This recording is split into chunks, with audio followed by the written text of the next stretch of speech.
इधर देखिए, झारखंड विधानसभा का मानसून सत्र 1 अगस्त से 7 अगस्त तक चलेगा। इस दौरान 2 और 3 अगस्त को अवकाश रहेगा। मानसून सत्र में 5 कार्य दिवस होंगे। झारखंड कैबिनेट की बैठक में इस प्रस्ताव पर मुहर लगी। कैबिनेट की बैठक में कुल 27 एजेंडों को मुहर दी गई है। झारखंड के सभी थानों के लिए 4 पहिया और 2 पहिया गाड़ियों की खरीदारी की स्वीकृति दी गई है। षष्ठम झारखंड विधानसभा का तृतीय मानसून सत्र 1/8/2025 से 7/8/2025 तक आहूत किए जाने तथा संबंधी औपबंधिक कार्यक्रम पर मंत्रिपरिषद की स्वीकृति। राज्य अंतर्गत सभी थानों हेतु 4 पहिया एवं 2 पहिया वाहनों के क्रय की स्वीकृति के संबंध में इसके तहत वाहनों की संख्या है 1079 4 पहिया वाहन के रद्दीकरण के विरुद्ध 1255 4 पहिया वाहन अर्थात 1255 4 पहिया वाहन क्रय किया जाना है और 2 पहिया वाहन 1697।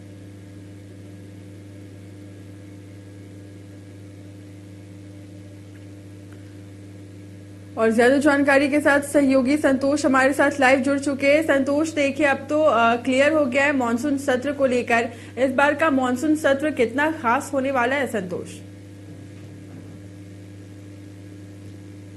देखिए, जो स्थिति है कि मानसून सत्र जो 1 अगस्त से 7 अगस्त तक बुलाया गया है, कल जो कैबिनेट बैठक में उसकी मंजूरी, लगभग 27 प्रस्तावों पर मंजूरी मिली है।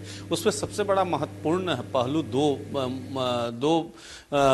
पर मोहर लगी। एक तो थानाओं में छोटी छोटी गाड़ी और बड़ी गाड़ी खरीदने का स्वीकृति मिली। वही मानसून सत्र, बहुत छोटा सत्र बुलाया गया है 1 से 7 अगस्त तक, लेकिन केवल कार्य दिवस 5 दिन। कई उम्मीद हैं, कई मुद्दे उठने की उम्मीद है। एक बार फिर जैसे क्षेत्रीय परिषद की बैठक में 1 करोड़ 40 लाख का मुद्दा कई जो क्षेत्रीय परिषद में बैठक में उठा है, उसको लेकर फिर से जो गहमा गहमी की उम्मीद है।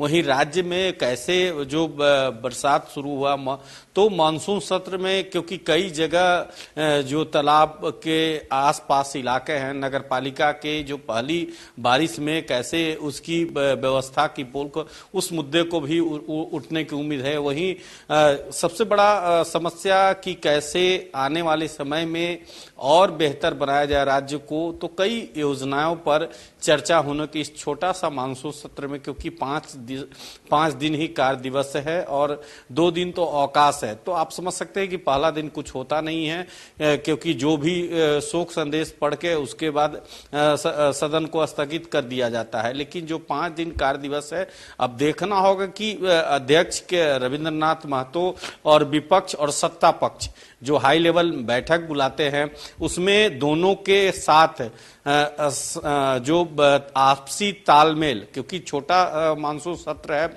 आपसी तालमेल की जरूरी है, न तो 5 दिन हंगामा के भेंट चढ़कर समाप्त हो जाएगा।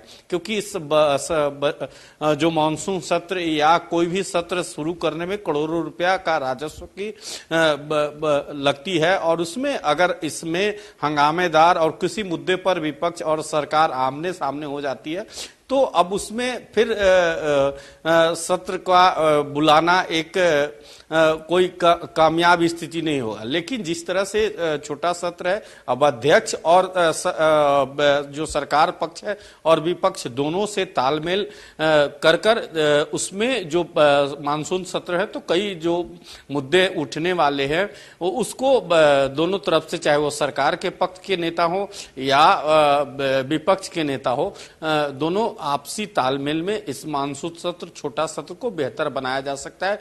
चाहे वो 1 करोड़